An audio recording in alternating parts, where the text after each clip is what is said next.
Kitco Mining special coverage of BMO's Global Metals, Mining and Critical Minerals is brought to you by First Majestic Silver. Hello and welcome back to Kitco Mining with me, Paul Harris, here at the 2025 BMO Global Metals and Mining and Critical Minerals Conference in Hollywood in Florida. The gold companies are flying, and joining me this afternoon to talk about this is Patrick Godin, President and CEO of New Gold. Patrick, welcome back to Kitco. Oh, thank you.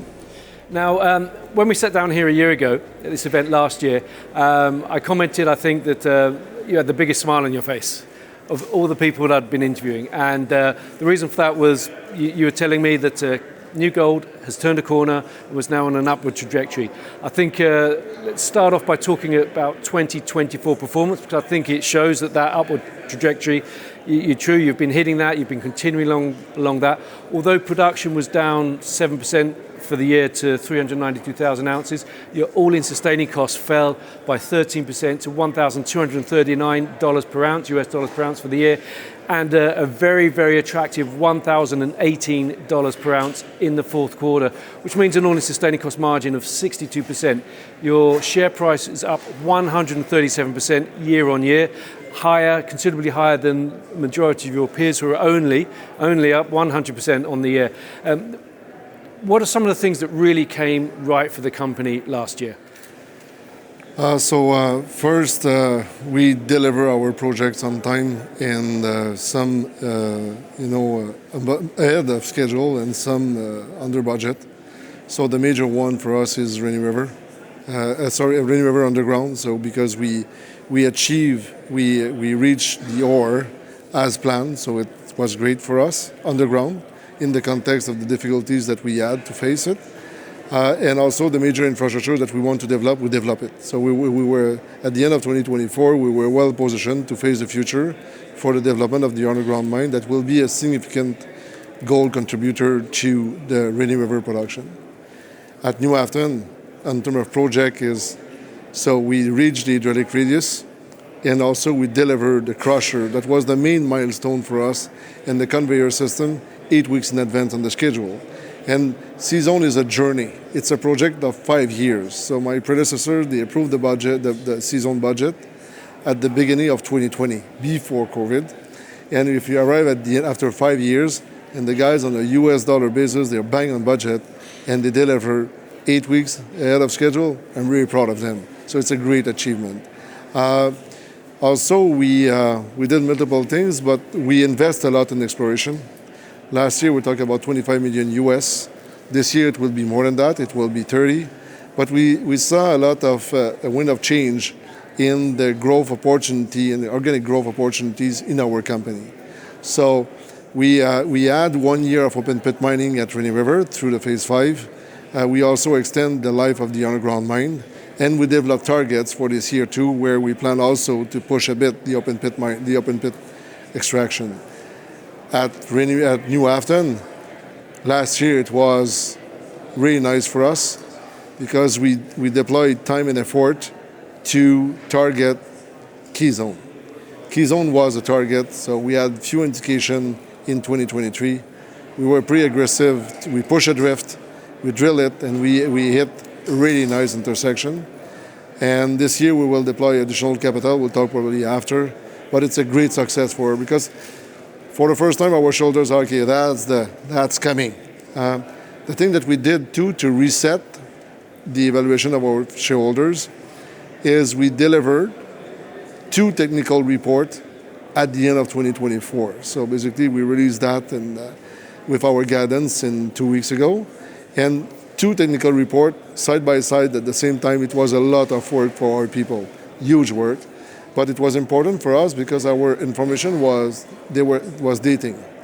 And now they have all the physical, the cost, and the capex to build their own model and to see the value that we'll create and the cash flow that we'll generate going forward, mostly in the next 2 years, where we will generate between $1.7 to $2 billion of free cash flow on the 2 assets. So I think they are seeing the light at the end of the tunnel, and it's the the end of the pain. It's not the train that is coming in.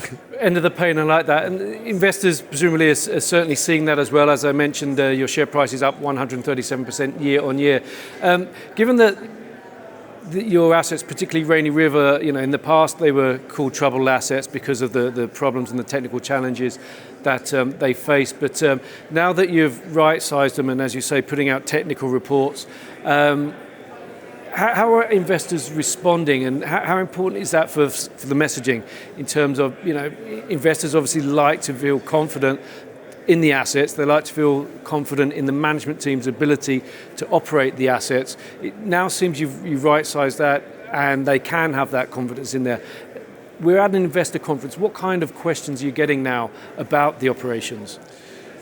In terms of when Rainy River is, we did a lot of work to de-risk the asset, and we figured it out in the technical report. The first one is, last year we had reconciliation issue in the pit in the third quarter with the outliers, the high-grade blocks who did not kick in the mill. So we did a brand new model with a new geological interpretation, and we restrict the block, and also when we arrive to the reserve side, we cap all the high-grade blocks to 3 grams. Since we have this model in place, we over-reconcile the low grade and we reconcile the high grade. So basically we de-risk what will be part of the mill feed. So basically it's I think it will we're adding a lot of confidence in our numbers. The thing too that at Rainy is the big risk regarding the capital was the tailings storage facility. So we are in control of the tailings storage facility. We did the last raise last year with our own people, so we did that under budget, ahead of schedule. This year we increased the water. We have a budget to increase the water treatment capacity. We figured out in the cost to improve so we have to manage more water than we expect originally. And we want to retain less water inside the infrastructures, and also it's more room for tailings ultimately. Okay, now you achieved an all-in sustaining cost in the fourth quarter of last year of $1,018 an ounce. How sustainable is that number? Will your shareholders see that, this first quarter, second quarter, third quarter, throughout this year and going forward? First, this is the result of excellent FP&A management, and it's a finance team, the site team, the operational team. So they did an amazing job to forecast the cost and to manage the cost. So we have a good discipline. So and it can be a penny, it can be a buck, it can be $10. We are investing a lot of time and effort to do this, and it's because we did not achieve the guidance in terms of the physicals, but we overperform on the AISC. It's mainly based on that. Going forward, to talk about quarter, this first quarter of 2025 will be more difficult because we're not releasing a lot of ore from the open pit because we're pushing back the pit. But for the year, you will see this cost reduction year after year in terms of AISC at Rainy River because we will produce more. We will divide by a bigger number. And secondly, because the pushback will be behind us. So the capital that is allocated, sustaining capex that is part of the AISC, is tanking. So basically it will be, it's the main reason why we're improving. I mean, the timing couldn't be better with gold at, $2,900 per ounce. And just looking back at your all-in sustaining cost development history or progress, back in 2022 for the year, it was $1,818 per ounce at a time when the gold price was about that. You weren't making very much money at all. You brought it down to $1,434 in 2023, and now $1,239 for average for 2024 at a time when the gold price is hitting all-time highs. So one of the other benefits of that, of course, is with the gold price going higher, you're making much more money, and at the end of the day, that's what it's all about. So now that you're earning solid cash flows, it looks like you're starting to get your balance sheet back into a much, much healthier condition. With metals prices at record levels, where do you hope to get the balance sheet to this year? We expect in our guidance to be at we'll generate $300 million of cash flow this year. So in basically we will be well positioned at the end of the year. So we have the high yield bond that are due for 27. So we have debt to manage. We are working to improve our liquidity, preserve our liquidity if we want to grow the business. But in terms of, we will generate from in 2024, 5 and 6. 25, 26, 27. Depending on the gold price, between 1.7 to $2 billion US of free cash flow. So mostly 300 in the first part for this year, and 600 average for the other one. So it's excellent. So, and as I said to you, it's start to harvest all the work that my predecessor did in the past. Excellent. Now, you mentioned a moment ago about how you're increasing the exploration and some of the exploration results you're getting there at both Rainy River and New Afton. As you sort of come into this new epoch for the company, you're starting to look at growth. I mean, obviously, it looks like you've got internal growth opportunities at your existing assets, but are you starting to, does the cash flow generation enable you to have a broader vision of growth possibilities? Yeah, so for sure we explained to you that we invest more in exploration, and we'll invest more in exploration this year too.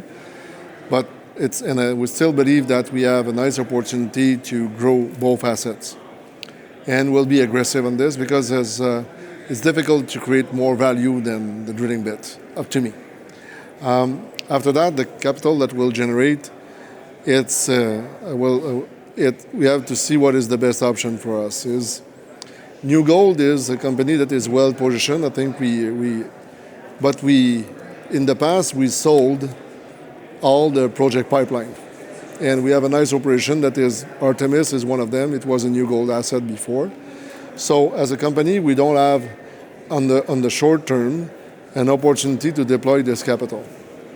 So we need to find opportunities to emerge with a company who is having a project in the pipeline or into an acquisition. So we have to see what is the best option to create value for our shareholders, because our first objective is to increase the value per share on an NAV point of view, so the rationale of the business. And after that, if we cannot have options to create this value for shareholders, we'll have to return the money to them. Okay, in terms of the possibilities you're looking at, your Canadian focus at the moment, West Coast and East Coast, will you stay in Canada? So we really like North America, so we don't want to box ourselves because it limits our capacity. So we have less and less opportunity, and we don't have a lot of projects ready to build in Canada. So, and we have to see what other opportunity that we have. So, but we will really like to stay and say, we know where we don't want to play. We don't want to play in where the security of our employee can be compromised, and we don't want to play. We're not big enough to invest in the project, and the government is recalling the permit. We cannot deal with that. So, but we have experience in Central America in our company. We just completed the reclamation of an asset that was owned by New Gold in Mexico and San Luis de Potosí, Cerro San Pedro. So we have a certain level of experience that we can expand our business, but we want to maintain this high exposure to Canada because we like it. Okay, let's look at that from a different point of view now. As you've cleaned up the company and improved the assets, and as you mentioned, I think you'll be generating $1.2 billion of free cash flow over the next 3 years, I think you said. 1.7. 1.7, sorry. Well, even more pressing my question now. Do you feel that the company is now perhaps vulnerable to a takeover from another company? I think it can be. So, and if it's the case, if it's the best solution for our shareholders, our employee, it's important. To grow our business is not to be big, not interested. We want to be bigger, to be better in terms of to reduce our cost of capital, to de-risk the operation. So when you have one or two operations and one is facing issue, as what happened last year at Rainy River, it's more difficult to recover. When you have 3 or 4, you have better balance. You can manage your risk. You can also, when is the time to build a project, because fundamentally we're not farmers, we're miners. So we need to redeploy capital to develop new operations. If you have a better financial structure because you're less at risk, but you can build a mine with your free cash, with an LT debt, and with a cost overrun facility that is manageable, and you're not raising equity and diluting your shareholders. I think it's the way that we are seeing this. And also in the industry, we need to take care of our talent because it will go elsewhere. And we are in competition for talent, all of us. And I think we need to provide a platform that will create opportunity for our people. You mentioned earlier that if you're unable to find an asset that makes sense or a company that makes sense to acquire to grow the company that way, then obviously one thing to do with the capital is to return it to the shareholder. As the company sort of battled the issues at Rainy River, one of the other implications of that was you had to do financings or more financings. Your shares outstanding increased in size considerably. So is buying back stock to bring down your share count perhaps to levels where 5 years ago the company would have hoped it would have been at? Is that something that's on the cards? So first, it's shareholder money. So we have to. I'm working for shareholders. So I'm there to create value for them. And the main KPI for that is the value per share, but it's at the end of the day, it's their money. So dividend or buy back share, I think that it's more interesting to buy back shares for shareholders. But it's something that if we cannot provide to them a higher return, the way that to create more return is to buy back our shares. Okay, let's end with a forward-looking statement if we can, Patrick. What are the key milestones that people should be looking out for from New Gold this year? It is the full ramp-up of the season at full capacity at year-end. It's the ramp-up of the underground production at Rainy River, because at Rainy River we are looking to extract 846,000 tons from underground this year. So it's important. And the exploration. And the exploration at New Afton, I think it's going to be something that will be really significant for us next year. Some good excitement potentially coming there. Yeah. Excellent. Well, I wish you the best of luck with that. Patrick Godin, thank you very much for joining us today. Pleasure, thank you. And we have a lot more to come from the 2025 BMO Global Metals Mining and Critical Minerals Conference here in Hollywood in Florida. So hit that subscribe button. I'm Paul Harris, and this is Kitco Mining. Kitco Mining special coverage of BMO's Global Metals, Mining and Critical Minerals is brought to you by First Majestic Silver.